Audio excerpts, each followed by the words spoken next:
শাকিব খানের গাড়িতে করে শাকিব খানের গ্রামের বাড়িতে যাচ্ছে ঢালিউড কুইন অপু বিশ্বাস।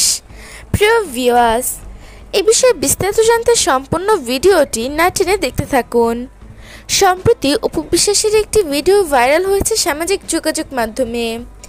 ভিডিওটিতে দেখা যায় অপু বিশ্বাস গাড়িতে বসে রয়েছে জানালার পাশে বসে অপু বিশ্বাস প্রাকৃতিক পরিবেশ উপভোগ করছে।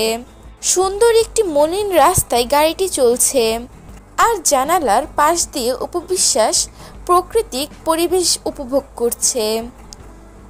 আশেপাশে ধান গাছ। অপু বিশ্বাসকে দেখে মনে হচ্ছে অপু বিশ্বাস যেন প্রকৃতির ভিতরে ডুবে গিয়েছে, কি যেন একটা ভাবছে, কাউকে ফিল করছে। ভিডিওটিতে অপু বিশ্বাসকে বেশ সুন্দর লাগছিল। বেশ অনেক দিন পরেই শ্বশুরবাড়ি যাচ্ছে অপু বিশ্বাসের প্রাকৃতিক পরিবেশ অনেক ভালো লাগে, তাই তো মাঝে মাঝে গ্রাম থেকে ঘুরে আসে অপু। প্রিয় ভিউয়ার্স, এই বিষয়ে আপনাদের কি মতামত তা জানিয়ে দিবেন আমাদের কমেন্ট বক্সে।